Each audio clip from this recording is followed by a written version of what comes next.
one of the part of preparation for Christmas. Ang Advento ay panahon ay paghihintay. Ang parte ng paghihintay ay dapat pagsisi ang kasalanan natin. Kaya nga, tuwing Advento, meron tayong kumpisala ng bayan.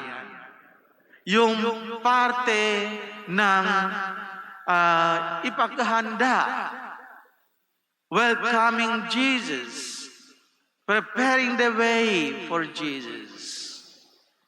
Kaya mga kapatid, kailangan nating ilinisin ang daan para kay Jesus.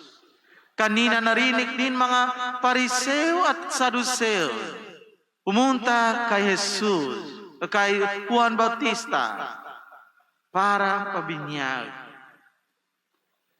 Ito po ang sign o tanda ng para ipagbalik loob sa Panginoon. Mga kapatid, sa panahon, hindi lang Kwaresma lang ang kailangan pagsisisi o kumpisal ang kasalanan natin. Bahati sa tempo ng Adbyento, kailangan natin, mas lalong kailangan nating ihanda ang sarili natin, ihanda ang puso natin, ihanda ang buhay natin para i-welcome si Jesus.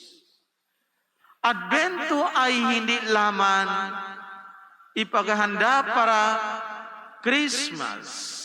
Advento ay isang simbolo. Simbolo na we are waiting for Jesus, hindi yung first coming lang, pero ikalawang. The second coming, so-called parusia. Kaya mga kapatid, John the Baptist called out to prepare ourselves. I hope lahat tayo dito sa simbahan ngayon sa gabi nito, lahat kayo nag-umpisa ng kagabi. Yung po ang preparation, ihanda ang simbahan para mga parokyano.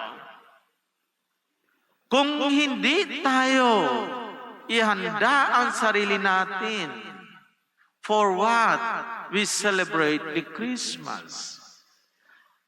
Mga kapatid, Advento ay hindi paghahanda ng passive. Advent is an active. Active, ibig sabihin, ay dapat ihanda ang sarili natin sa pamamagitan ng spiritual paghahanda. Dapat malinis ang puso natin. Dapat malinis ang buhay natin para kay Jesus. Bakit noon panahon, yung first coming ni Jesus sa Bethlehem, doon sa sabsaban, kasama ng mga hayop doon, mga tupa. Bakit doon? Dahil lahat na pinto ay sarado para sa Kanya.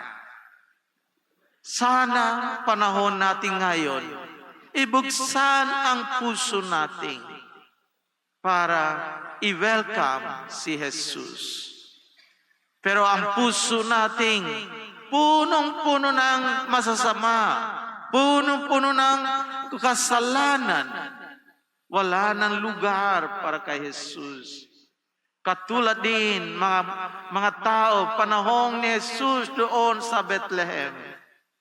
Sana mga kapatid, hindi na ngayon. Tayo'y malinis na. ang puso natin ay buksan para kay Jesus. Ang pamilya nating maging isang sapsaban para kay Jesus. Hindi kasama ng mga hayop, pero kasama ng mga pamilya.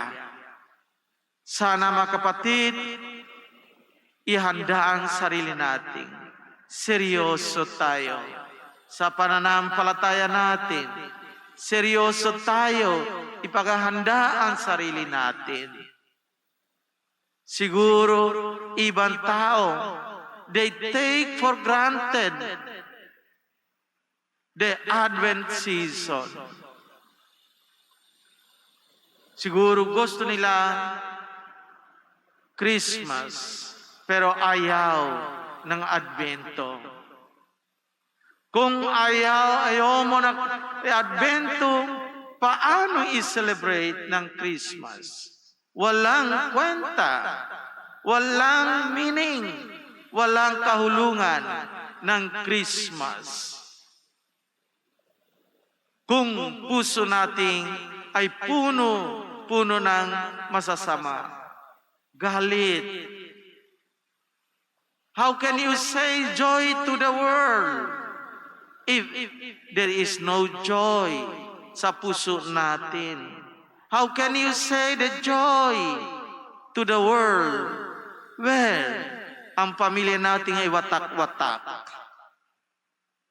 How can you say joy to the world kung lipunan nating bansa nating ay watak-watak? Before we say joy to the world, let us be joyful first sa buhay natin, sa pamilya natin. Then we say, joy to the world, the Lord is come. Sana mga kapatid, ihanda ang sarili natin para kay Jesus. Hindi na lang doon sa sapsaban, pero doon na sa pamilya natin. Open the door of your family to welcome Jesus. Open the door of your heart to welcome Jesus. Malinis tayo. Sana lahat tayo handa na. Amen.